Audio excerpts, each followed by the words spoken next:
Everyone, Sophia here, My Great Challenge. Welcome back to my channel and my Etsy shop. Yes, I did take a 2-week break. You know, sometimes you need a break.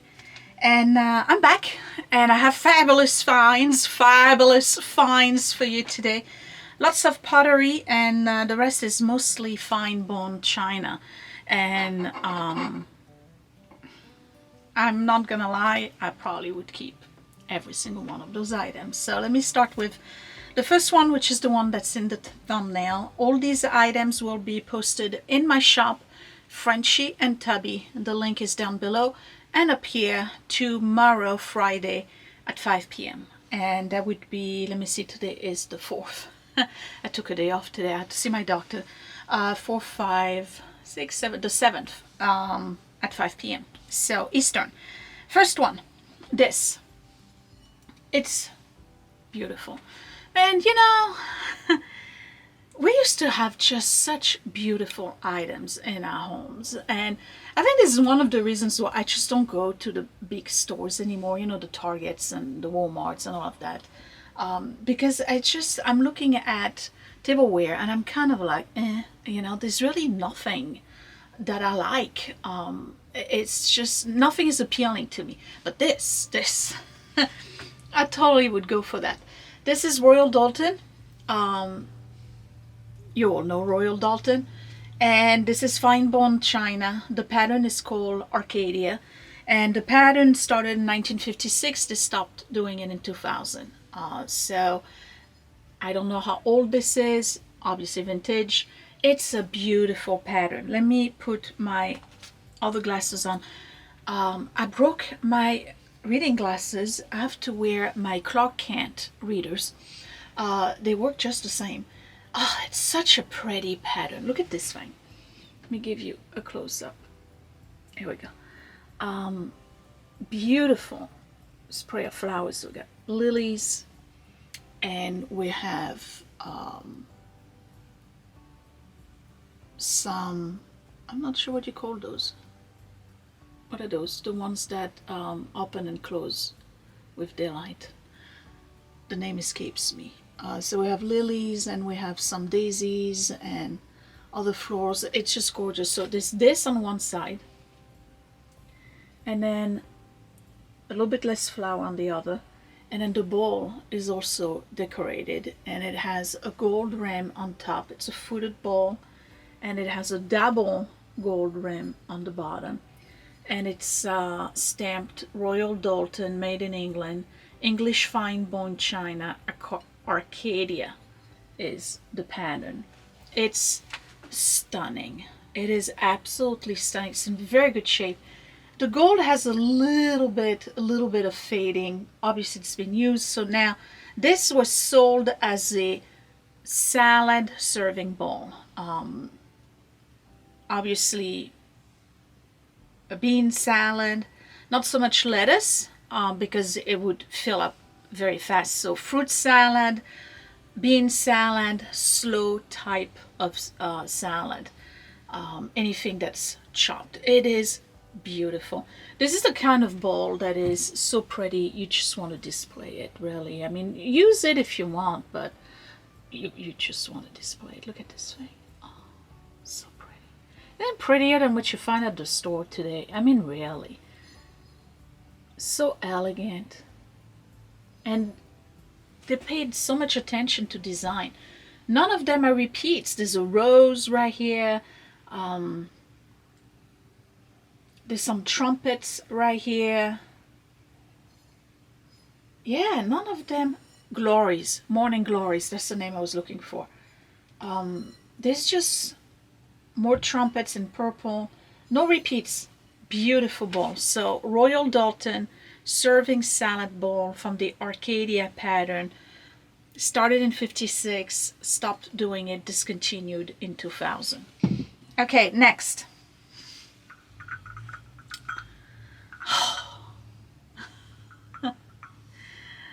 So pretty. Okay. Let me put myself together. This is a teacup, Ainsley teacup, with a nice optic swirl pattern, and this is called Cottage Garden, Portrayal of the Flora of an English Cottage Garden. Let me give you a close-up. This is stunning. Look at this. It is such a pretty teacup. Beautiful colors. Do you see the optic swirl on it? It's bone china. The Royal Doulton is a little bit of an ivory. This is crisp white. It's got peonies on it. Other flowers with butterfly. The saucer is also decorated. It's stamped Ensley at the bottom.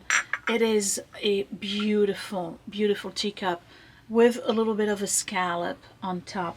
And that particular pattern, I wrote it down, hold on. They started making it in 1970 and they stopped making it in 2001. So again, could be considered vintage. It is absolutely stunning. I'm losing focus. I don't know why. There we go. It is such a pretty, elegant teacup. I know I have a lot of teacup collectors who watch my YouTube Etsy videos and who purchase teacups when I have them. They never last. Never last. Whatever teacups I have, they always go. This one I don't think is going to last either because it's very unique. I've never seen that pattern before from Ensley, and it's a high quality porcelain. It's not very fine porcelain. It's a little bit thicker than what you would usually see in a Royal Albert, for instance. So it makes it more of a everyday type teacup, but it's nonetheless super, super cute. And the optic swirl is also on the saucer. I don't know if you can see it. It's really nice. I totally would keep this. It's a beautiful teacup. Okay, when I come back, more porcelain items and pottery. Okay, this is not going to last. I'm telling you, this is not going to last. This is Mikasa, a pattern I had never seen from Mikasa before. It's called Leela and Leela Violet. These are ivory bone china by Mikasa, and they are single candlesticks. So there's two of them. I'm selling them as a pair, and they are a discontinued pattern. I'm not sure when they made them. They are ivory color. Look at this. It almost looks like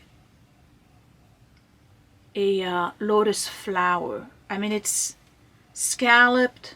It's got a lot of movement to it. And then the pattern itself is those beautiful violets. But it's not overwhelming. It's not in your face. It's just a little bit of violet. And they're very faint. It's not over the top in terms of the color, they're muted. And then the candlestick itself is also designed. I don't know if you can see it here. It reminds me of Egyptian columns. You see that? The design on it. And then of course it's fluted. It looks like a flower. They are pretty on their own. If you don't want to use them as candlesticks, they are the perfect little trinket to put rings or whatever at the bottom. But there's two of them. They're signed at the bottom, Mikasa, and it says Lila B 2006. Ivory bone china Mikasa in Narumi, Japan. So it's Japanese porcelain. They are fabulous. It's discontinued. They no longer make those. So they are from 2006. Look at these. If you have a dresser, an antique dresser, vintage dresser in your bedroom, how feminine, how elegant. Or if you have an old écritoire or bureau in like your living room or dining room. How beautiful would that be? They're very, very spring looking. I think they're fabulous. Totally would keep this. Oh, I know a few people who collect violet things, so I know they're gonna be gone soon. Mikasa Leela Violet from 2006. They are super cute. And it's fine bone china, ivory color. Okay, next. So, the last time I had one of those, it was gone in under a minute. Literally under a minute. It was posted, and within 40 seconds, it was gone. Like, whoever purchased it didn't even like put in the cart and hit buy. It was gone. I have another one. You probably recognize it already. This is a Bernardo Limoges lithophane. This one's a little bit different. This is not a nativity. This is a wedding celebration. So I'll go over what they are again, and then I'll insert pictures of what it looks like when it's lit. These are nightlight. They are lithophane, meaning that they are sculpted on porcelain with different layers of porcelain. So the design itself, you can see it as a relief, right? I'm sure if I give you a decent focus, you can see a cake right here, right? And then at some point you're going to see champagne, right? And then you're going to see, is this the this is the cake. You're going to see a bride and groom entering an alleyway with a house in the background. They are in a carriage, and then there's a celebration. There's some fireworks on top. Okay, so it's everything celebrating a wedding. There's a bride and groom. There's the arrival at the church. There's the champagne bucket. There's the champagne tower. There's the fireworks. There's the gifts, the cake, countryside, and then the two of them entering the church. It's pretty as is. It's bisque porcelain, but the beauty of it is that you put a tea light candle inside, and what happens when you light up the candle on the inside is that all of those different layers of porcelain, depending on how much they've been sculpted and how thin or thick they are, will then give you an image. And the amount of detail that shows is amazing. So here are some pictures of what the image looks like when it's lit. I had to do it in my boiler room because when I was taking pictures, it was actually daytime. I did it this morning because I was off today again. I did it this morning and it wasn't showing properly with the candle. So here are some pictures so you can see what it looks like when it's lit with the candle on the inside. So it's wedding season. If you have a bride-to-be, if you have somebody who is about to celebrate a wedding or even a wedding anniversary, maybe it's your wedding anniversary or somebody else's wedding anniversary, this is the perfect gift. It is delicate, it's French, it's craftsmanship, and not only that, it is so unusual. A lot of people don't know about these. A lot of people don't know about lithophanes. They were invented by the Japanese. Again, I'll tell you the story. The Japanese invented them, but the French Limoges really perfected it in the late 1800s, because you can find, oh, perfect, I have a teacup. You can find old Japanese porcelain teacups where when you look at the bottom right here and you look at it, you know, against a light, you will see a geisha appear. That's a lithophane.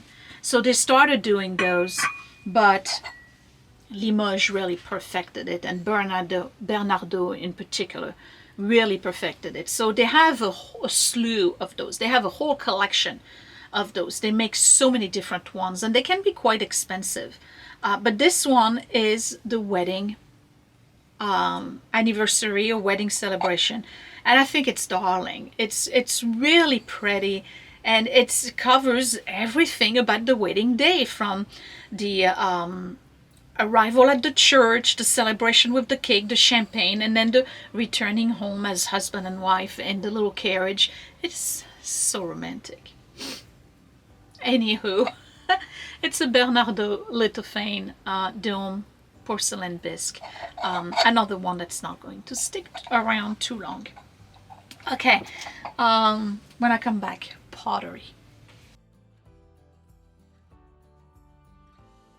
So, it comes as no surprise.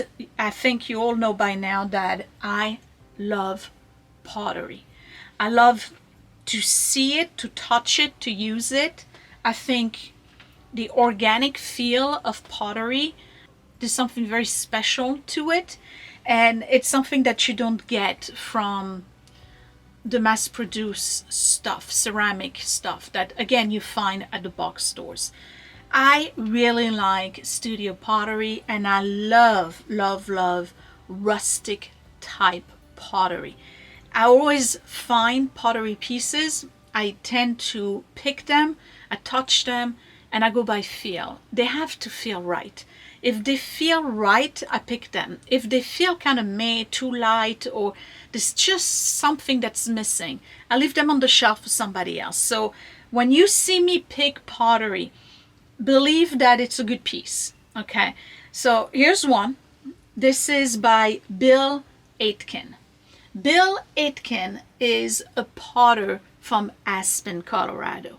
And not only is he a potter from Aspen, Colorado, but very obviously this is his subject matter. So he has mountains and pine trees. This is a picture. In focus, it's probably a little bit better. It's a pitcher, so it's a milk pitcher, cream pitcher. It's a little bit over a pint, and it's fabulous. It's signed Atkin at the bottom. This thing, again, you can tell good pottery by the handle. The handle is just right. A good handle fits any hand, big hands, small hands. It just fits any hand.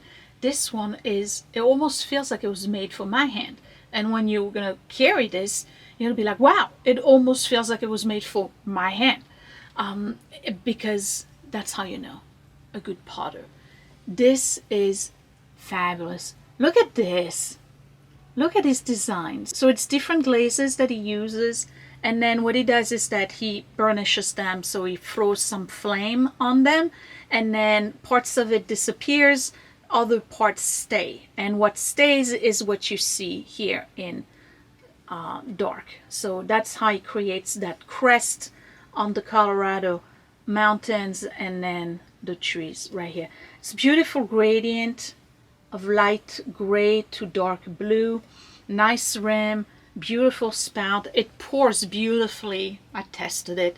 It pours beautifully. It's a very nice pitcher. Very nice. So again, you don't have to use it just as a pitcher. This is great on the kitchen counter just to put utensils. If you have a gray and blue kitchen, if you have a cabin, or if you have a very rustic look in your kitchen, even a farmhouse look would go with it. It's beautiful. Man, he's so talented. I would love to find more Bill Atkin. I told Scott the next time I find some of his pieces, they're for moi. This one I'm selling. He does, on that particular subject, everything but the kitchen sink. So this is a fabulous Bill Atkin picture with the Colorado mountain. If you want a piece of America, there it is. Okay, next piece. I'm actually separating it into two different things because one, it's going to be too much to ship as one package, and two, somebody may want one but not the other. This is Owens Pottery. You remember Owens Pottery? I did have at least one piece of Owens Pottery. So the first one is this, and this is M.L. Owens. It's a family of potters out of something Grove. Let me see. Seagrove, North Carolina. North Carolina potters. The Owens family, very well known, and they are generational. This is from 1985, and this is M.L. Owens. This is a mixing bowl with a handle and a spout. It is fabulous. So it has a design with clovers, I guess, or 4-petal blue flowers, maybe forget-me-nots, and ribs. Nice little spout. So this is great if you're doing pastry, if you're doing a cream or a dressing. The flowers are only on one side, and it's signed at the bottom, M.L. Owens, 1985.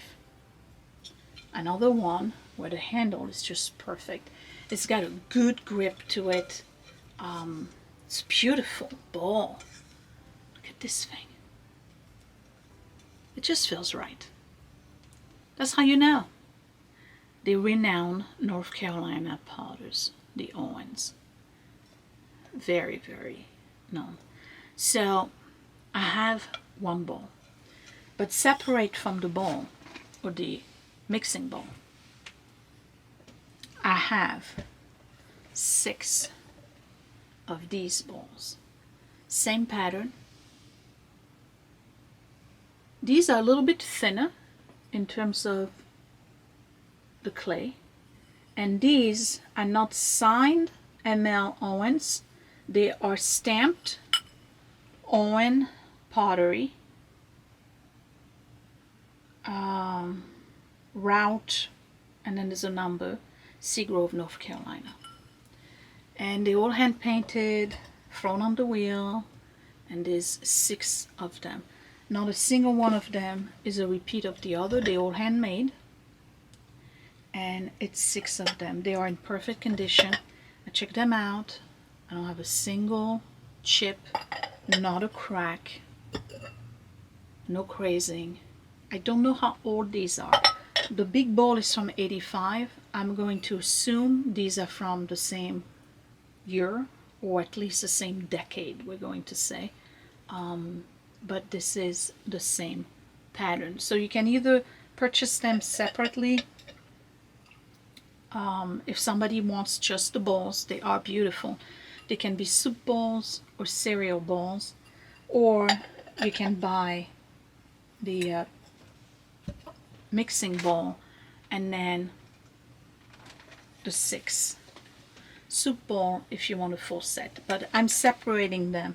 Again, 1 for weight, because it's going to be too much, and 2 because I understand that some people just want this and others may just want that and they don't want to be stuck with the other. So yeah, this is fabulous pottery. They're all stamped. I'm telling you, they're in perfect shape. They're so beautiful. And what I like about it is they're so rustic. You see, they didn't, I mean, they're all glazed, but the glaze is not finished. Like, it's not opaque. Do you see what I mean? So in some, it's more than others. And then same thing at the bottom. So it's kind of like when you play around with Mod Podge, or if you play around with Elmer's glue. You know, it doesn't cover everything. I love that. It's got that really, really rustic look. And they're not even straight.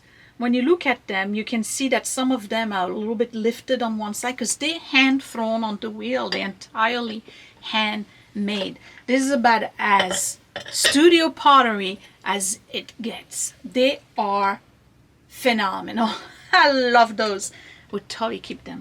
Okay, so that's it. So that's 1, 2, 3, 4, 5, 6, 7 items going in the shop on Friday, tomorrow at 5 p.m. Eastern. And I said, what would I keep? I said everything. What would I absolutely keep? If I had all the room in the world, definitely the Owens Pottery, because pottery is my thing. I just love it. I just can't keep it all, and I have to learn. Unless I start having more room, an addition to the house where I can have a pretty room like Scott's grandmother used to have. She had a pretty room. It was basically what you would... It was bigger than a butler's pantry. It was more like an extra dining room, really. And she had nothing but curio, wall-to-wall curio all around, and a table in the middle that was still filled with stuff, and that was the pretty room, and you could just like spend hours in there just looking at her stuff. I would love that, and for me it would be nothing but pretties in there, and so then I would be able to keep. But right now, can't do that. I have to be a little bit more discriminate. So I would keep the Owens. I would definitely keep those. I think these are beautiful. I keep using the word timeless, but I really mean it. This is timeless stuff. And I would keep, not necessarily the teacup. I love the teacup, but I have already a lot, and I tend to keep teacups that kind of like the same design and style. This is not it, but I would definitely keep this. This is amazing. This is beautiful. This is a standalone piece that you put on a credenza on the table. You don't stash this away. You put it on display, and you use it too, but you definitely use it. But you definitely put it up on display. And please, when you're using porcelain like this, wooden spatulas and spoons, or ivory if you have them, or nacre or mother of pearl, but don't use metal, because you're going to scratch the bottom part of your bowl and you'll regret it. So anything but metal. Okay, so that's it. These are the 7 items going into the shop tomorrow at 5 p.m. Give me a thumbs up if you liked the video. I don't have much of a history to provide you on any of those. Usually I tend to have a little bit of a history, but not much for these items. I will see you next week. Thank you for watching. Link up here and down below. Talk to you later. Bye.